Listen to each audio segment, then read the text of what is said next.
Não posso mais viver sem você, meu amor. Também não sei mais viver sem olhar para teus rácitos de melanina, que causam um estímulo luminoso que meu cérebro transforma num impulso elétrico que faz as minhas glândulas suprarrenais despejarem adrenalina na minha corrente sanguínea, reagindo com os receptores beta-adrenérgicos do meu tecido cardíaco e causando essa taquicardia que me tira o fôlego. Ele anda estudando bioquímica demais. Aliás, esse é o assunto do programa de hoje. Vamos falar de bioquímica, mas tome cuidado com o que você vai dizer para o seu namorado ou sua namorada depois, hein?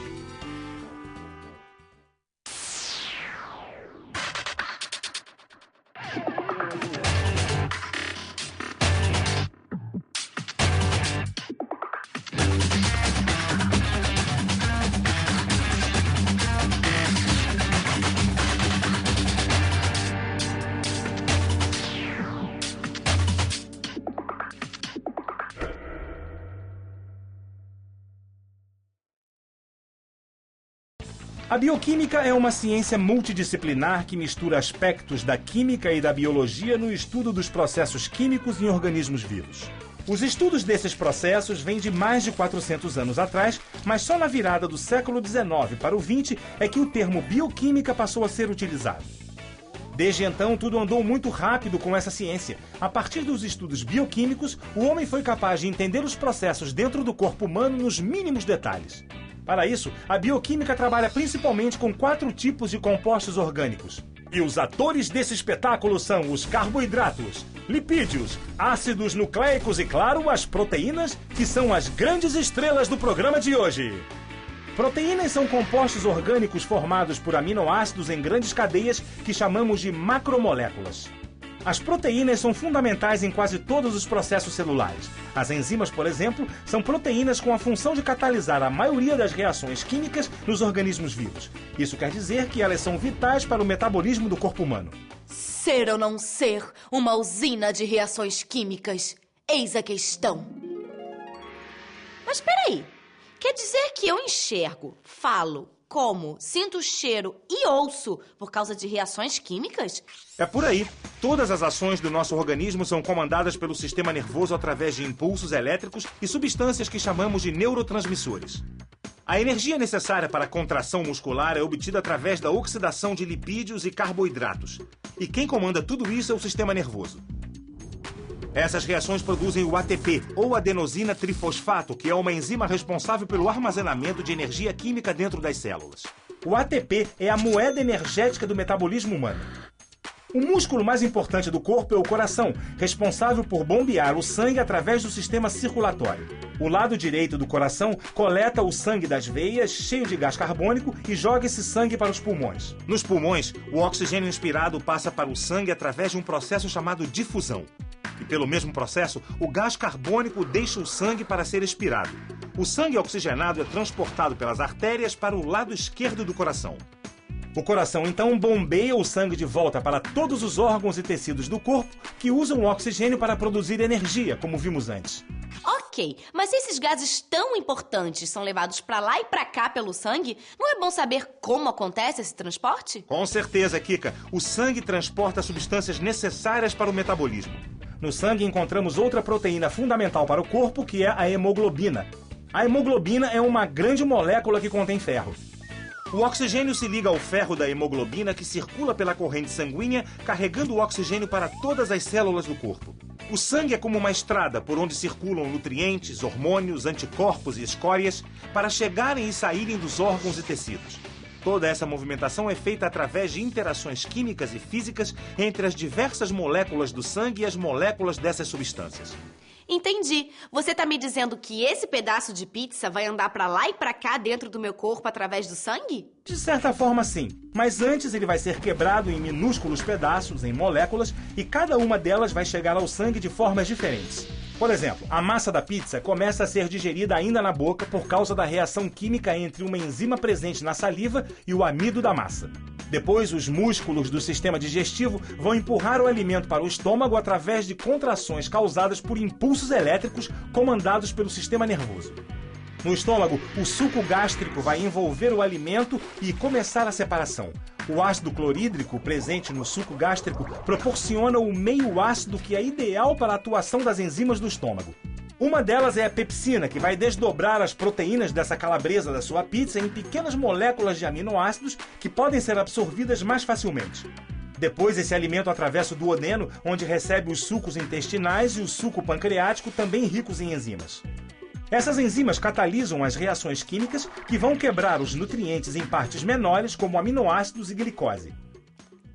Tá, mas como essas moléculas entram nas células, se não tem uma porta para bater nem nada? Essa é uma boa pergunta. Esse processo é chamado de absorção, que é a passagem das diversas moléculas resultantes da digestão para a corrente sanguínea. Uma das mais importantes é a glicose.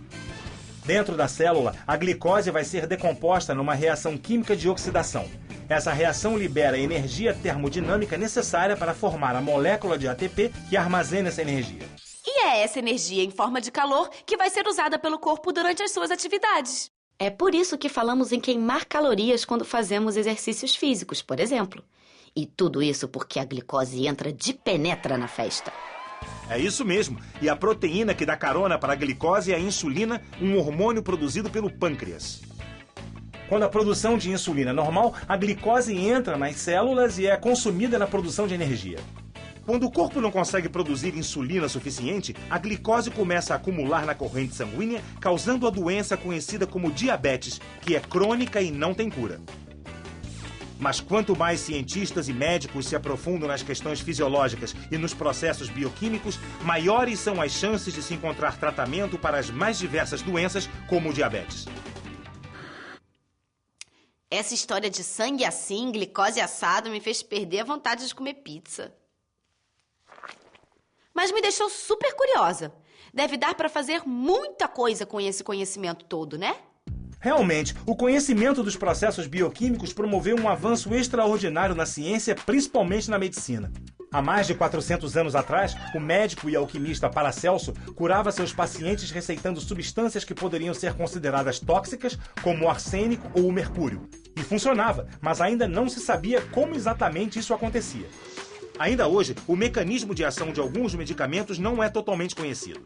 Um dos mais famosos medicamentos para disfunção erétil, por exemplo, foi descoberto durante o desenvolvimento de um fármaco para combater doenças cardiovasculares. Além disso, nos tratamentos psiquiátricos são utilizados muitos medicamentos cujo mecanismo de ação do princípio ativo ainda não foi completamente compreendido. Isso porque eles apresentam bons resultados terapêuticos. Esse é o caso do lítio.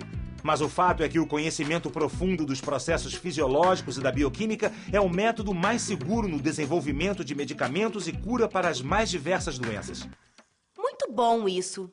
Mas se os medicamentos são substâncias estranhas, diferentes daquelas que a gente come e bebe, como o corpo consegue transformá-los em cura? Como, afinal, os medicamentos funcionam? Essa é uma ótima pergunta. Quando estudamos a ação dos medicamentos, percebemos que quando Paracelso dizia que a diferença entre o veneno e o remédio é a dose, não se tratava de nenhuma maluquice. A dose da medicação é importante, porque se você toma remédio de menos, esse efeito, o efeito terapêutico que a gente fala, que é o efeito esperado, ele não é alcançado. E se você toma demais, toda a droga, ela tem um efeito adverso, ou seja, aquele efeito que você não deseja que ela tenha. Todos os medicamentos são tomados, ingeridos, digeridos e depois absorvidos para irem ser metabolizados no fígado. Quando a droga chega no fígado, ela é processada por um grupo de enzimas. O médico não pode só sair prescrevendo as pessoas tomando medicação de maneira aleatória, porque tudo que a gente toma, ela tem ação cinética, eles vão interagir um com o outro. Eu estava pensando aqui com os meus botões. Esse programa é sobre bioquímica, mas a gente viu tanta coisa relacionada à medicina, à física, à biologia e até à culinária que eu fiquei meio confusa. Afinal, a bioquímica é essa mistura toda mesmo? Realmente, a bioquímica é uma ciência que faz fronteira com muitas outras. O corpo humano é um organismo complexo que pode ser examinado e compreendido de diferentes maneiras que podem se justapor. Então, quando falamos que a bioquímica se mistura à biofísica, à biologia, à medicina e até à culinária, é porque todas elas são partes de um mesmo todo, que é o estudo dos seres vivos em detalhes. E a gente não deve esquecer que o todo é sempre mais do que a soma das partes. No programa de hoje, entendemos que a bioquímica é a ciência que estuda os processos químicos dentro dos organismos vivos. Vimos como os principais componentes estudados pelos bioquímicos estão presentes em quase todos os processos químicos dentro do corpo humano. Falamos sobre a importância das proteínas no metabolismo humano e sobre a função delas em algumas doenças e tratamentos. E, acima de tudo, entendemos como a bioquímica é uma parte fundamental de um todo bastante complexo, que são os estudos dos organismos vivos e principalmente do corpo humano. Aprendemos que a partir do estudo minucioso de cada detalhe do organismo, a bioquímica pode contribuir para que a gente tenha mais ferramentas de combate às doenças e mais informações sobre o funcionamento do nosso próprio corpo. Isso significa uma vida cada vez mais saudável.